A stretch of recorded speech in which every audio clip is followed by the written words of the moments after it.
Astaghfirullah. Bismillahirrahmanirrahim. Assalamualaikum warahmatullahi wabarakatuh. Alhamdulillah wassalatu wassalamu ala Rasulillah wa ala alihi wa sahbihi wa mawalah wa la hawla wa la quwata illa billahi wa ba'du. Alhamdulillah, di pagi menjelang siang ini kita kembali melanjutkan kajian kita membahas Siratul Mustafa sallallahu alaihi wa ala alihi wasallam, dan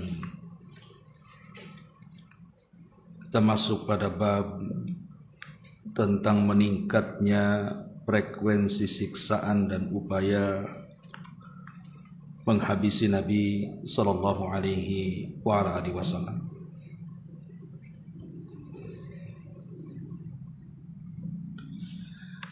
Ma'asyiral muslimat yang dimuliakan Allah Subhanahu wa taala. Kita tahu bahwa di permulaan dakwah Rasul sering saya ulang-ulang, upaya penjagalan terhadap dakwah Nabi sallallahu alaihi wasallam terus diupayakan oleh orang-orang kafir Quraisy. Dan itu sunnatul dakwah. Setiap manusia yang mendakwahkan dakwah Rasul pasti akan dihadapkan dengan musuh-musuhnya. Karena setiap nabi itu Allah Subhanahu wa taala berikan musuh berupa syayatinil insi wal jin, setan-setan manusia dan setan-setan dari kalangan jin. Ketika turun surah Al-Hijr ayat 94, fasda' bima tu'mar wa a'rid 'anil musyrikin, maka sampaikanlah olehmu segala apa yang diperintahkan kepadamu ya Muhammad dan berpaling dari orang-orang musyrik. Maka dengan turun ayat ini Nabi SAW semakin gencar dan berani untuk menyampaikan risalah tauhid. Tetapi nikmat besar bagi Nabi SAW ketika ada orang-orang di sekitar dia yang melindunginya. Salah satunya adalah Abu Talib. Sehingga dengan keberadaan Abu Talib itu, banyak orang-orang musyrik tidak bisa menyentuh langsung kepada Rasul. Makanya setelah meninggalnya Abu Talib, Nabi SAW kehilangan pelindung, sehingga kemudian harus mencari tempat berdakwah dan berangkat beliau ke Taif.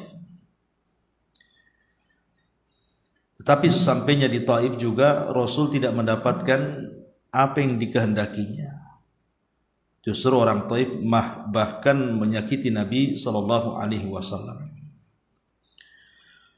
Lah yang dikisahkan di sini dalam buku-buku sejarah, salah satunya dalam kitab ini adalah kisah tentang Uqbah bin Abi Mu'ayth yang ma'ruf pernah menginjak tengkuk Nabi SAW. Beliau sedang sujud. Tetapi Uqbah bin Abi Mu'ayth ini kemudian meninggal di perang Badar. Dan dia orang yang pertama kali disalib di perang itu karena menjadi tawanan. Karena dia orang yang paling keras permusuhannya dengan Nabi sallallahu alaihi wasallam. Dan tentu kisah-kisah bagaimana musuh-musuh Nabi sallallahu alaihi wasallam berusaha untuk menghalang-halangi dakwah Rasul sudah sering saya ulang-ulang, tidak perlu saya jelaskan kembali. Ibu tinggal baca kembali kisah-kisahnya. Kita masuk pada Islamnya Hamzah bin Abdul Muttalib. Taib, masyarul muslimat yang dimuliakan Allah Subhanahu wa taala. Hamzah bin Abdul Muttalib adalah satu dari 4 paman Nabi sallallahu alaihi wasallam yang hidup sampai Nabi diangkat menjadi nabi dan rasul. Paman Rasul kan banyak, tetapi yang hidup sampai kerasulan atau kenabian Nabi kita Muhammad sallallahu alaihi wasallam hanya 4 pamannya saja, yang 2 mukmin dan 2 kafir. Adapun yang mukmin Hamzah dan Abbas. Hamzah dan Abbas masuk Islam dan baik keislamannya. Adapun yang kafir Abu Lahab dan Abu Talib. Tapi walaupun demikian berbeda sikap. Abu Lahab lebih kepada memusuhi Nabi sallallahu alaihi wasallam, tapi Abu Talib lebih kepada membela Nabi sallallahu alaihi wasallam. Jadi di sini kalau kita ringkas, paman Rasul terbagi menjadi 3. Ada yang tetap di atas kekafirannya dan menjadi musuh Nabi. Dialah Abu Lahab. Ada yang tetap kafir tapi justru membela Nabi sallallahu alaihi wasallam. Dialah Abu Talib. Dan ada yang betul-betul masuk ke dalam Islam dan menjadi sahabat Nabi sallallahu alaihi wasallam. Dialah Hamzah dan juga Abbas radhiyallahu anhuma. Adapun Hamzah sendiri dari kecil sudah terbiasa dididik sebagai pemburu. Jadi dia dikenal sebagai pemburu. Dan yang diburunya itu bukan binatang-binatang biasa, tapi binatang-binatang buas seperti singa, harimau dan yang semacamnya. Makanya kemudian setelah dia masuk Islam, gelar yang disematkan kepada Hamzah adalah Asadullah wa Asadu Rasuli. Dia singanya Allah dan singanya Rasul. Lalu bagaimana kisah keislamannya? Satu hari kita tahu bahwa permusuhan musuh-musuh Nabi sallallahu alaihi wasallam sebagaimana sudah saya jelaskan itu teramat sangat sengit sekali, terutama dari Fir'aunnya umat ini, Abu Jahal, atau namanya Amr ibn Hisham atau julukannya Abul Hakam. Jadi Abu Jahal ini satu hari mencaci maki Nabi sallallahu alaihi wasallam dengan sangat keji sekali. Lah ketika itu Hamzah masih kafir dan dia sedang berburu buruannya. Kemudian makian daripada Abu Jahal ini kedengaran oleh seorang budak. Budak ini adalah yang punya Abdullah ibn Jad'an. Jadi Abdullah ibn Jad'an itu punya seorang budak. Lah budak Abdullah ibn Jad'an ini mendengar bagaimana Abu Jahal itu mencaci, memaki, menghina, merendahkan Nabi sallallahu alaihi wasallam dengan sedemikian keji. Jadi ketika Hamzah ini pulang dari pemburuannya, kebiasaan dia sebelum pulang ke rumah, setiap dia habis berburu maka dia selalu tawaf di Ka'bah.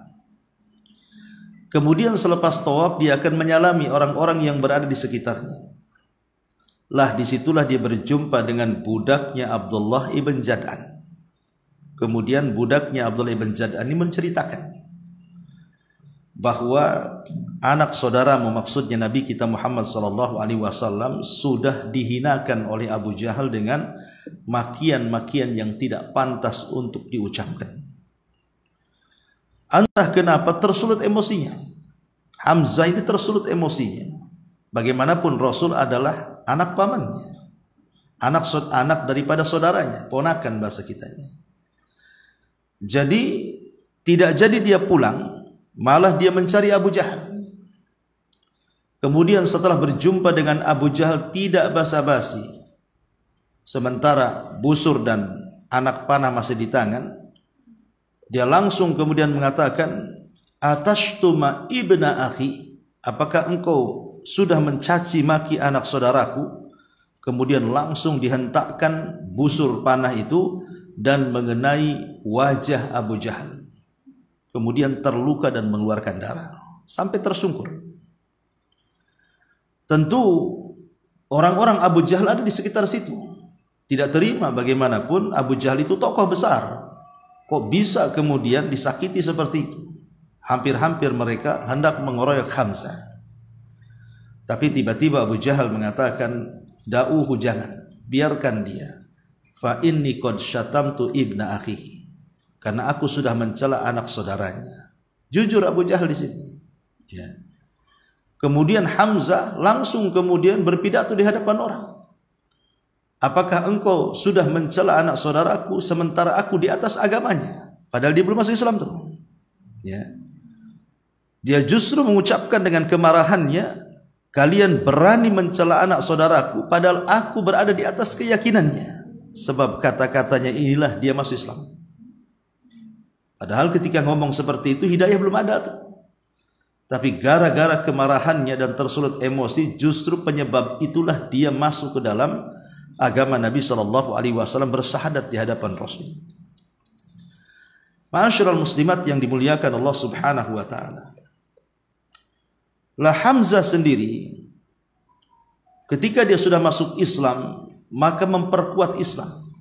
Bagaimanapun dia tokoh dari tokoh-tokoh Quraisy, kemudian pemberani, dan tidak ada orang yang berani kepada dia, sehingga wajar dengan keislamannya itu menambah kejayaan Islam. Lah ketika kemudian markas yang sudah saya ceritakan, Arqam atau Darul Arqam, yang merupakan markas pertama atau rumah Islam yang dijadikan markas oleh Nabi SAW, maka Hamzah berada di situ. Makanya ketika Umar bin Khattab radhiyallahu anhu di atas kekafiran belum masuk Islam, kemudian dia menuju rumah Darul Arqam, apa kata Hamzah? Lihat si Umar itu, kalau dia datang dengan kebaikan, ahlan wa sahlan wa marhaban. Tapi kalau dia datang dengan keburukan, maka dia akan berhadapan dengan pedangku. Itulah keberanian Hamzah ibn Abi Talib, ibn Abdul Muttalib. Ma'asyiral muslimat yang dimuliakan Allah Subhanahu wa taala. Lah Hamzah sendiri dia kan masuk Islam di tahun kedua sebelum hijrah Nabi SAW, artinya dia termasuk daripada as-sabiqun al-awwalun. Orang-orang yang mula-mula masuk Islam yang Allah katakan dalam At-Taubah ayat 100, as-sabiqun al-awwaluna minal muhajirin wal ansar walladzina tabauhum bi ihsan radhiyallahu anhum wa radu'an. Jadi Hamzah ini termasuk as-sabiqun al-awwalun. Orang-orang atau sahabat-sahabat yang mula-mula masuk Islam. Dan hubungan dia dengan Nabi SAW selain daripada paman, dia juga adalah sepersusuan dengan Nabi SAW. Jadi saudara sesusu dengan Rasul, karena disusui oleh satu wanita, Suwaibah, ya, ada yang mengatakan Suwaibah, wallahu a'lam. Kemudian yang kedua, posisi dia sebagai paman Nabi SAW. Dan dia adalah salah satu penasehat dari 14 sahabat yang menjadi penasehat Nabi SAW. Memang tidak jauh umurnya. Jadi umur Hamzah dengan Rasul itu hanya beda 2 tahun saja. Dan kunyahnya adalah Abu Ammar. Dia punya kunyah disebut Abu Ammar. Ada juga yang mengatakan Abu Ya'la. Ya. Tetapi Hamzah sendiri masa jahiliyah, di atas kejahiliahannya, dia terkenal dermawan orangnya. Sehingga juga bukan hanya disegani, tapi juga dicintai. Karena biasanya orang dermawan itu disukai orang. Ya. Ma'asyiral muslimat yang dimuliakan Allah Azza wa Jalla, ketika kemudian penekanan dakwah begitu hebat, maka Hamzah pun kemudian ikut hijrah bersama Nabi SAW dari Mekah ke Madinah. Subhanallah, peperangan pertama di mana Hamzah terlibat adalah dalam perang Badar. Ketika sampai di kota Madinah, kan Nabi SAW mempersaudarakan antara satu sahabat dengan sahabat yang lainnya. Lah Hamzah ini kemudian dipersaudarakan oleh Nabi SAW dengan Ali radhiyallahu anhu, atau afad dengan Zaid ibnul Harithah al-Kalbi. Jadi Hamzah dipersaudarakan oleh Nabi SAW dengan Zaid ibnul Harithah al-Kalbi. Karena begitu Nabi untuk merekatkan, untuk saling ada perasaan tolong menolong dengan satu yang lainnya, karena bagaimanapun hijrah itu kan sendiri-sendiri meninggalkan keluarga. Jadi supaya merasa punya keluarga, maka dipersaudarakan antara orang-orang Muhajirin dan orang-orang Ansar itu. Lah Hamzah ini sekali lagi terkenal dengan Asadullah. Terkenal dengan Asadullah, artinya singa Allah Subhanahu wa taala dalam peperangan dan singa Nabi SAW. Bayangkan ketika perang Badar, dan perang Badar itu perang yang pertama kali dilakukan Nabi SAW sepanjang hayat beliau. Beliau tidak pernah perang. Itulah perang perdana yang disebut dengan Badar Kubra. Ada seorang musyrik yang terkenal garang. Orang musyrik ini terkenal garang, ya. Dan kalau gulat itu tidak pernah terkalahkan. Namanya Al-Aswad ibnu Abil Asad.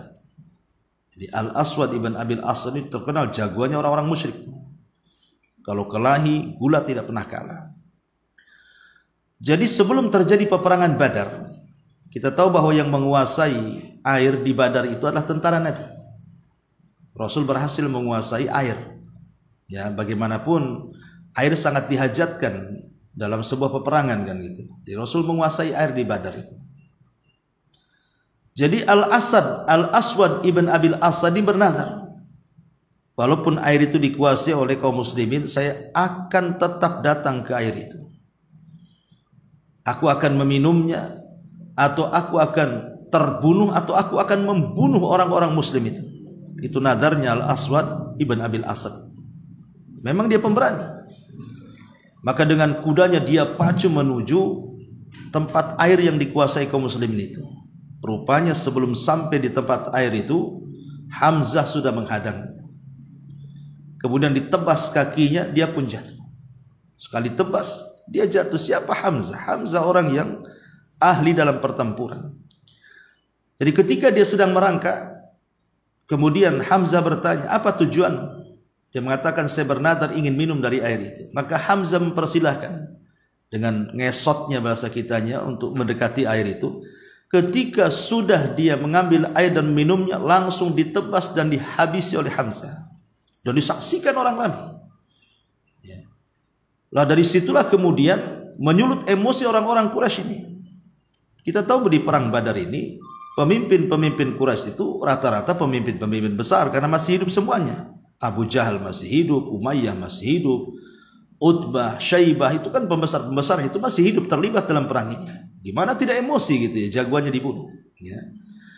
Lah kebiasaan zaman dulu ya, zaman dulu kalau perang, karena zaman dulu perang ya hadap-hadapan dengan pedang, lain dengan zaman sekarang sembunyi-sembunyi ya.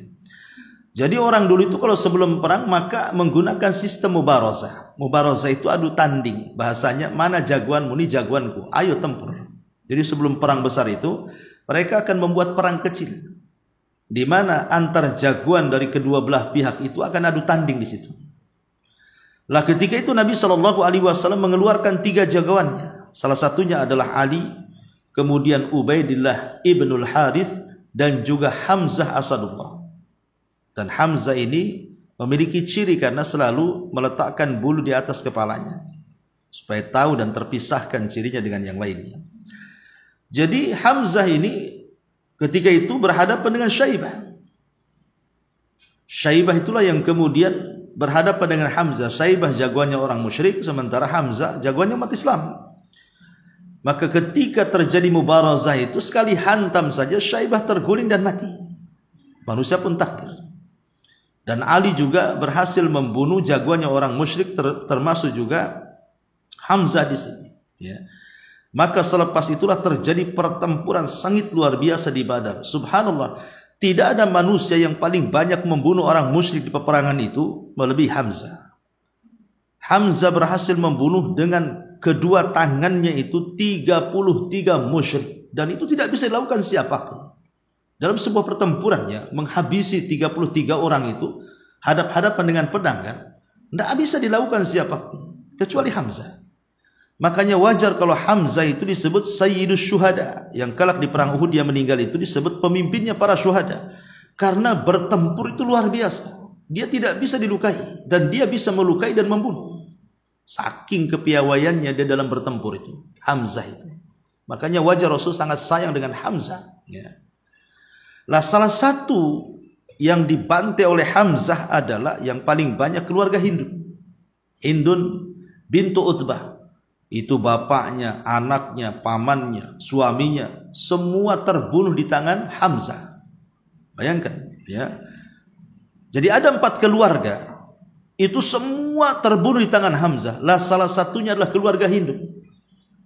Bagaimana ayahnya terlibat perang, mati di tangan Hamzah. Pamannya terlibat perang, mati di tangan Hamzah. Anaknya terlibat perang, mati di tangan Hamzah. Suaminya terlibat perang, mati di tangan Hamzah.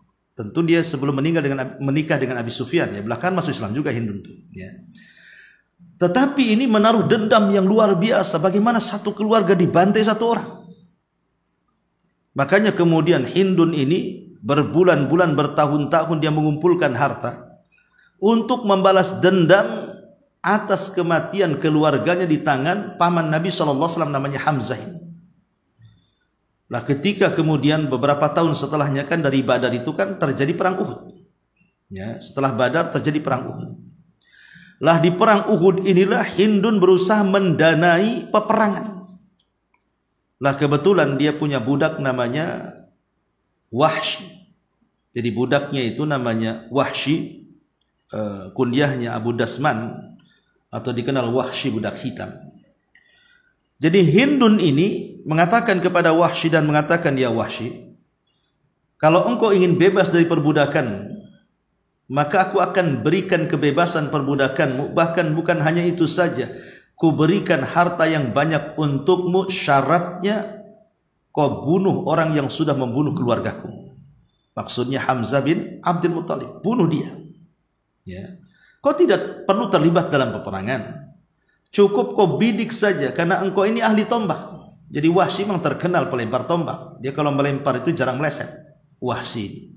Itulah keahliannya di situ. Karena zaman dulu itu kan kalau peperangan punya keahlian masing-masing. Ada pemanah, ahlinya di panah, gitu. Ada di pedang, ada di kuda, ada di tombak, gitu ya. Lah Wahsy ini kebetulan dia ahli di tombak. Jadi kalau melempar tombak itu jarang meleset. Jadi ketika kemudian Hindun menawarkan kebebasan dia, bahkan bukan hanya menawarkan kebebasan, tapi juga memberikan banyak harta kepada dia kalau dia berhasil membunuh orang yang telah membunuh keluarganya. Semangat Wahsy, sehingga dia mau melakukan itu. Maka dalam perang Uhud ini, kita tahu bahwa perang Uhud ini, yaitulah terjadi perang kekalahan kaum muslimin di sini. Begitulah, watilkal ayyam nudawiluha bainan nas. Hari-hari itu kan diputar ya. Kadang menang, kadang kalah, itu udah biasa manusia itu. Jadi ketika sengit-sengitnya itu pertempuran itu, Wahsy tidak terlibat di pertempuran. Dia hanya sembunyi-sembunyi di batu-batu, di pohon-pohon. Dia hanya membidik melihat kelemahan Hamzah. Sebenarnya Hamzah sudah tahu siapa Wahsy. Dia sudah melihatnya. Ya, tetapi karena Wahsy ini tidak diperhitungkan, ya dianggap orang biasa, tidak mungkin berani macam-macam gitu ya. Sehingga tidak dipedulikan Hamzah. Dan di sini kata para ulama, dalam kondisi apapun dalam setiap pertempuran itu tidak boleh meremehkan orang. Ya, walaupun karena bisa saja yang dianggap remeh dia pula yang kemudian berhasil membunuh kan begitu. Tapi Hamzah ini kan karena sudah kadung dia sedang di tengah-tengah pertempuran, ya dia pasti melayani orang-orang yang dianggap penting. Ya, dia tidak tahu kalau Wahsy itu sudah ada tujuan jahat, dia tidak ikut bertempur tapi dari kejauhan saja membidik-bidik kapan Hamzah lengah. Sehingga ketika betul-betul dia mendapatkan waktu yang pas gitu ya, dia lemparnya tuh tombak itu, akhirnya persis mengenai Hamzah, sehingga Hamzah roboh. Akhirnya tersiarlah Wahsy menjadi pahlawan orang musyrik. Padahal dia tidak ikut terlibat tuh, tapi karena dia membunuh Hamzah, namanya akhirnya menjadi menyeruak tuh. Bagaimana seorang Wahsy, budak yang tidak punya keahlian perang, hanya menombak, bisa membunuh Asadullah kan itu, singanya Allah. Maka terkenal nama Wahsy ini akhirnya karena membunuh Hamzah. Lah tentu ini pukulan berat bagi Nabi Shallallahu Alaihi Wasallam. Kematian Hamzah ini di tangan Wahsy. Bagaimanapun Hamzah ini banyak berjasa kepada Rasul dan orang yang paling dicintai Nabi Shallallahu Alaihi Wasallam. Ketika terbunuhnya Hamzah di tangan Wahsy ini, maka Rasul Shallallahu Alaihi Wasallam tidak henti-hentinya dirundung dengan kesedihan sampai pada waktunya ketika terjadi Fathu Mekah, di mana kota Mekah itu kan dikepung oleh kaum muslimin dan seluruh penduduk musyrik Mekah itu menyerah, tidak berani, bahkan tidak terjadi pertumpahan darah sekalipun di situ. Maka Nabi SAW sampai mengatakan, siapa yang masuk Masjidil Haram dia aman, siapa yang masuk ke rumah dan mengunci pintunya serta masuk ke rumah Abu Sufyan dia aman. Lah orang-orang yang dulu pernah menyakiti Nabi SAW, salah satunya Wahsy, merasa bahwa dia sudah membunuh pamannya. Dia tidak tenang di Mekah karena Mekah sudah dikuasai kan. Akhirnya dia lari ke Taif. Rupanya ketika lari ke Taif, dia mendengar Rasul pun akan ke Taif. Makin sesak dadanya itu. Kemudian dia niat ingin pergi ke Yaman, ke Syam, pokoknya seolah-olah dunia yang luas itu sempit bagi dia. Tetapi terdengar kabar kepada Wahsy ini bahwa Nabi SAW akan menerima siapapun yang pernah memusuhi dia dan para sahabatnya kalau dia datang baik-baik masuk Islam. Akhirnya berita itu menenangkan Wahsy dan tidak jadi kabur ke sana kemari. Datang dia ke Nabi SAW. Kemudian dia pun menyatakan keislamannya. Tapi Nabi SAW bertanya kepada Wahsy, apakah engkau Wahsy yang membunuh Hamzah? Maka Wahsy mengatakan, ya saya Wahsy dan saya pembunuh Hamzah. Kemudian Rasul mengatakan, bisa enggak kau ceritakan bagaimana cara engkau membunuh Hamzah? Akhirnya Wahsy bercerita bagaimana kelicikan dia membunuh Hamzah itu. Bagaimana kepengecutan dia tidak berani hadap-hadapan dengan Hamzah, sehingga dia hanya membunuh dari jarak jauh dengan bidikannya, dengan tombaknya. Maka setelah kemudian diceritakan panjang lebar, tiba-tiba Rasul menangis. Sedih dengan ceritanya Wahsy, sehingga karena cintanya dia dengan Hamzah, dia mengatakan kepada Wahsy, ya Wahsy, ghayyib wajhaka anni. Wahai Wahsy, setelah hari ini, walaupun kau sudah masuk Islam, jangan pernah aku melihat wajahmu kembali. Jadi engkau kalau hadir di majelis taklim itu duduk paling belakang sana, di balik tiang kalau bisa. Pokoknya aku nggak mau melihat wajahmu lagi. Kau boleh hadir, tapi jangan pernah diperlihatkan wajahmu kepada aku. Kenapa demikian coba? Ini dalil bahwa Nabi SAW sangat cinta dengan Hamzah. Sahabat-sahabat itu banyak yang dibunuh oleh orang-orang musyrik. Ya, banyak, bukan hanya Hamzah saja. Di perang Badar sahabat banyak yang meninggal. Kemudian juga di perang Uhud banyak lagi para sahabat yang meninggal. Di perang-perang yang lainnya. Tapi Rasul SAW tidak pernah mengatakan kepada para pembunuh sahabat selain Hamzah, ghayyib wajhaka anni, hilangkan wajahmu dari tatapanku. Rasul hanya mengatakan hal ini kepada Wahsy, pembunuh pamannya atau sahabatnya Hamzah ibn Abdul Muttalib. Itu menunjukkan sayangnya gitu loh Rasul kepada Hamzah, sampai kemudian Rasul berpesan seperti itu. Makanya ini yang menjadikan Wahsy itu selalu menangis, karena dia tidak boleh memperlihatkan wajahnya di hadapan Rasul kan, sampai wafat Nabi. Dari situ Wahsy ingin membalas. Ketika kemudian di zaman Abu Bakar Siddiq radhiyallahu an terjadi pemurtadan yang hebat itu. Ya, banyak orang murtad di zaman Abu Bakar. Salah satunya adalah munculnya nabi-nabi palsu, dan yang paling banyak pengikutnya adalah Musailamah al-Kadzdzab. Musailamah al-Kadzdzab itu banyak pengikutnya.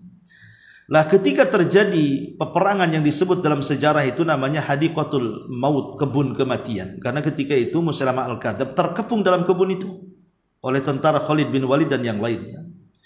Lah Wahsy berhasil masuk ke dalam kebun itu, kemudian mencari orang yang namanya Musailamah al-Kadzdzab itu. Dan subhanallah, ketika berjumpa dengan Musailamah al-Kadzdzab, dialah yang membunuh Musailamah al-Kadzdzab. Sehingga dia merasa impas dan mengatakan, dulu aku pernah membunuh orang yang sangat dicintai Rasul, Hamzah bin Abdul Muttalib. Sekarang aku membunuh orang yang paling dibenci Nabi SAW, Musailamah al-Kadzdzab. Jadi dia ingin membalas kononnya kan itu Wahsy. Ya, akhirnya kemudian jadi ujung kisah Wahsy pun kemudian meninggal di atas keislamannya dan menjadi sahabat baik, ataupun baik keislamannya, menjadi sahabat Nabi sallallahu alaihi wa ala alihi wasallam. Ma'asyiral muslimat yang dimuliakan Allah Azza wa Jalla. Dari sini kita tahu bahwa Hamzah ini banyak keutamaannya dalam Islam.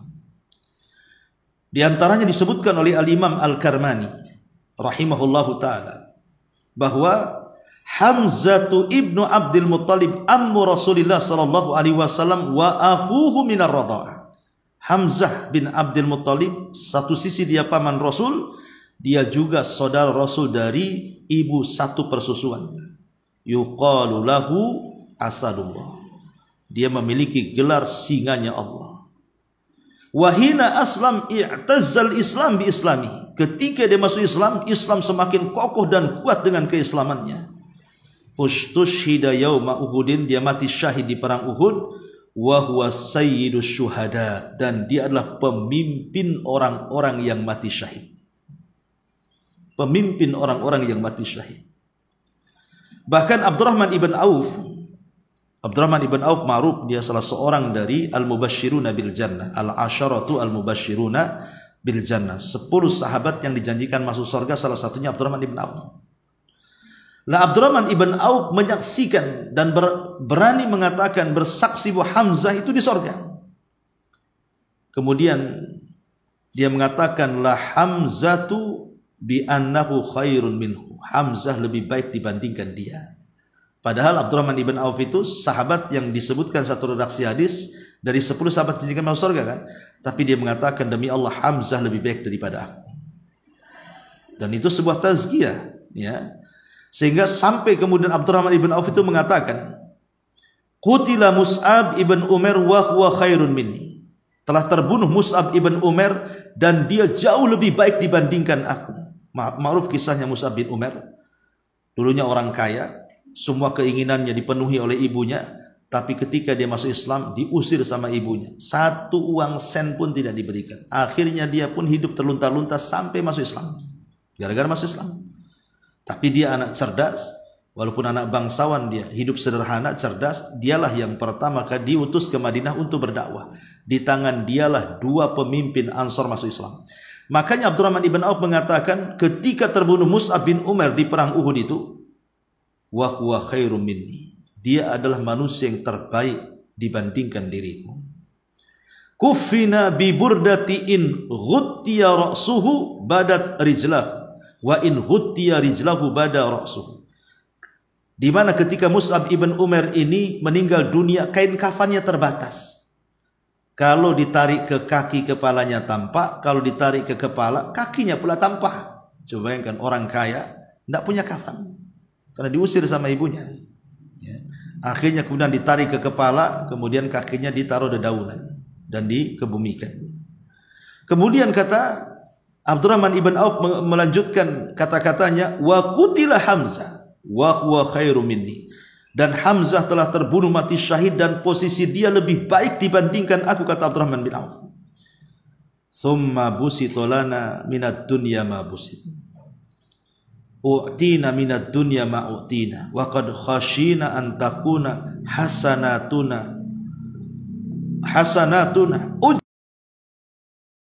ja'ala yabki hatta taraka ta'am. Kata siapa? Abdurrahman ibn Auf dengan mengatakan, sungguh setelah kematian keduanya, maksudnya Mus'ab bin Umair dan Hamzah, tiba-tiba dunia dibentangkan kepada kami. Maka aku takut, katanya Abdurrahman bin Auf, jangan-jangan kebaikan kami hilang gara-gara dunia yang di hadapanku. Ketika dia itu pun menangis, yang tadinya mau makan tak jadi makan. Karena teringat dengan 2 pendekar Islam ini, Mus'ab ibn Umair dan juga Hamzah ibn Abdul Muttalib. Makanya Abu Hurairah radhiyallahu an, ketika Hamzah mati syahid, jadi Abu Hurairah itu berdiri di hadapan jasadnya Hamzah, ya. Apa katanya? Dijelaskan, kata Abu Hurairah, aku melihat Nabi SAW yang berdiri juga di samping jasadnya Hamzah. Dia mengatakan, aku tidak pernah melihat ada orang yang sedihnya sangat dalam melebihi kesedihan Nabi SAW ketika melihat Hamzah. Sampai-sampai kemudian Rasul mengatakan rahmatullahi alaika. Semoga Allah merahmati kamu wahai Hamzah. Fa innaka kunta ma alimtu wusulan lirrahimi fa'ulan lil khairi. Aku tahu, kata Rasul, wahai Hamzah, engkau ini sepengetahuan aku orang yang paling menyambung silaturahim dan yang paling getol untuk melakukan kebaikan. Ma'asyiral muslimat yang dimuliakan Allah Azza wa Jalla. Kenapa Rasul mengatakan seperti itu? Ketika itu kan dia lihat karena jasadnya Hamzah itu kan robek di sini. Siapa yang robek? Hindun. Ya. Dirobek kemudian dikeluarkan ususnya. Tapi ketika dia hendak memakan dia tidak bisa memakannya. Kenapa? Karena Allah berusaha untuk menjaga jasadnya kan gitu. Dan tahun berapa kalau tidak salah di Arab Saudi itu pernah terjadi banjir. Sehingga akhirnya para syuhada Uhud itu yang dikubur di atas bukit Ainain itu sempat tergerus dengan banjir. Sehingga jasad-jasad para syuhada Uhud itu kan kemudian muncul ke permukaan. Subhanallah, tidak ada satupun jasad yang rusak dari 70 syuhada Uhud itu. Sehingga oleh kerajaan Saudi akhirnya dipindah, diamankan ke tempat yang lebih tinggi supaya tidak terkena banjir itu. Di zaman itu menunjukkan bahwa Allah tidak memerintahkan bumi untuk memakan jasad-jasadnya para syuhada. Karena dikenali itu Hamzah itu ada sobekan di sini di perutnya gitu.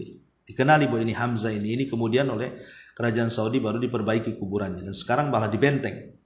Ya, jadi ibu kalau pernah umroh kan hanya bisa melihat dari dalam pagar saja. Itu pun yang ada maisannya itu, ada batunya cuman beberapa sahabat, yang lainnya kan rata dengan tanah. Hampir tidak bisa kita menghitung berapa, cuman ditulis di situ orang-orang yang mati syahid saja di gerbang itu kan. Tapi dari sini kita tahu bahwa bagaimana kesedihan Nabi Shallallahu Alaihi Wasallam melihat kondisi Hamzah. Ya, tidak lain dan bukan karena kecintaan Nabi kepada Hamzah luar biasa. Makanya Abdullah ibn Abbas radhiyallahu anhu dia mengatakan Nabi memerintahkan Hamzah ini untuk dibungkus dengan kain kafan. Kemudian Nabi SAW sholat. Kemudian beliau takbir 7 kali takbir. Kemudian baru meletakkan Hamzah. Kemudian Hamzah pun dikebumikan. Ya tentu masalah takbir salat jenazah ya ada yang 4 kali, ada yang mengatakan 7 kali. Tapi pendapat yang kuat adalah 4 kali takbir. Ya, takbir pertama baca Fatihah, takbir kedua baca sholawat, takbir ketiga baca doa, takbir keempat langsung salam, kan itu ya. Boleh juga berdoa dengan doa umum. Tapi itu cerita fikih. Tapi yang jelas bahwa dari kisah Hamzah ini, ya, kita bisa petik pelajaran yang sangat besar bagaimana Hamzah ini telah mengukir sejarah dalam Islam dengan masuknya menjadi kuat Islam. Apalagi setelah bukan hanya Hamzah, Umar masuk Islam. Nanti kan ceritakan ya, kisah Umar, maka Islam semakin kuat lagi. Itu di antara sekilas kisah Hamzah ibn Abdul Muttalib. Baik, kita baca sedikit di sini. Masuk Islamnya Hamzah bin Abdul Muttalib. Di tengah suhu yang diliputi awan kezaliman dan penindasan, tiba-tiba muncul seberkas cahaya yang menyinari jalan, yaitu masuk Islamnya Hamzah bin Abdul Muttalib. Dia masuk Islam pada penghujung tahun ke-6 kenabian. Ada yang mengatakan tahun kedua kenabian. Lebih tepatnya pada bulan Dzulhijjah. Mengenai sebab keislamannya, bahwa satu hari Abu Jahal melewati Nabi SAW di Bukit Safa. Lalu dia mengganggu dan mencaci maki Nabi. Rasulullah SAW hanya bisa diam. Dan itu akhlak Rasul. Rasul itu kalau dihina, dicaci maki, dia lebih memilih diam. Kenapa? Karena tujuan diutusnya Rasul menjadi Nabi dan Rasul bukan melayani orang yang mencaci maki. Ibu kalau setiap hari melayani orang yang menggibahi ibu, memfitnah ibu, membuli ibu, menghina ibu, habis di situ waktunya. Ngapain? Kita menghabiskan waktu melayani orang yang menyakiti kita. Biarkan aja lah orang itu. Karena orang itu kan tidak bisa direm. Siapa yang bisa menghentikan orang itu tidak bicara, Bu? Orang itu sudah diciptakan dari awal sudah bicara. Ya, biarkan mereka bicara. Dan Allah pun tidak mentakdirkan orang bicara itu dari mulai dia bisa bicara sampai mati ngomongin ibu terus kan? Ya mungkin sekali-kali kan gitu ya. Kalau sudah sariawan itu kan sudah berhenti. Doakan sariawan aja lah kan. Artinya manusia itu seperti itu. Maka lihat bagaimana Rasul memilih akhlak. Kalau dibicarakan diam. Itu sama dengan transfer pahala namanya. Ya. Karena memang hadaf Rasul, tujuan Rasul bukan melayani orang yang menghina dia. Ada target yang jauh lebih besar dibandingkan melayani orang-orang yang menghinanya. Tersebarnya Islam kemana-mana. Ya, makanya Rasulullah SAW diam, ya, tidak bicara sedikit pun. Kemudian dia tiba-tiba memukul kepala beliau dengan batu hingga melukainya dan mengalirkan darah. Selepas itu dia pulang menuju tempat Quraisy. Maksudnya Hamzah ini ketika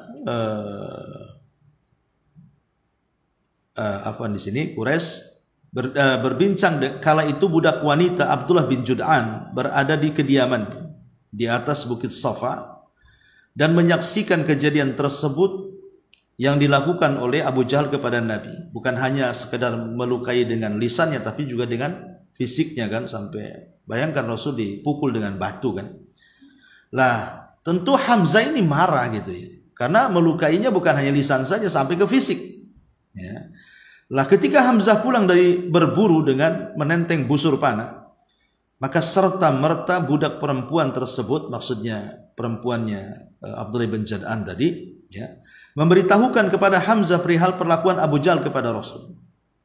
Maka hal itulah yang kemudian Hamzah sendiri sebagai seorang pemuda yang gagah, lagi punya harga diri yang tinggi dari kalangan suku Quraisy, Hamzah marah besar dan langsung bergegas pergi dan tidak peduli dengan orang-orang yang menegurnya. Dia pun kemudian berkonsentrasi mempersiapkan segalanya bila berjumpa dengan Abu Jahal dan akan membuat perhitungan dengannya, membalas dendamkan perbuatan Abu Jahal kepada Rasul dengan perbuatan dia kepada Abu Jahal. Maka manakala dia masuk ke Masjidil Haram, dia langsung berdiri tegak tepat di hadapan Abu Jahal seraya berkata, "Hei si hina, engkau berani mencaci maki keponakan, padahal aku sudah memeluk agamanya." Kemudian dia memukulnya dengan busur panah dan membuatnya luka-luka dan babak belur. Melihat hal itu, sebagian orang dari Bani Makhzum, yakni dari Bani suku Abu Jahal, terpancing emosinya.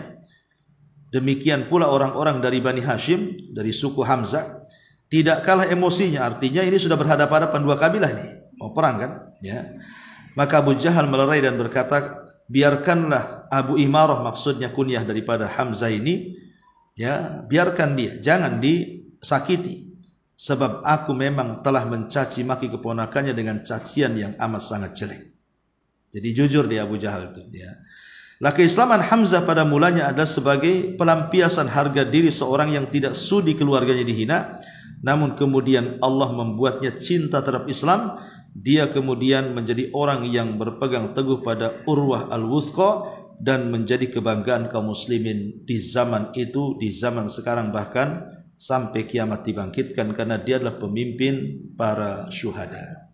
Wallahu alam. Inilah keislaman Hamzah bin Abdul Muttalib. Adapun keislaman Umar ini panjang, ya. Insyaallah minggu depan kita ceritakan soal Umar bin Khattab. Baik, sebelum kita tutup, silakan kalau ada yang bertanya.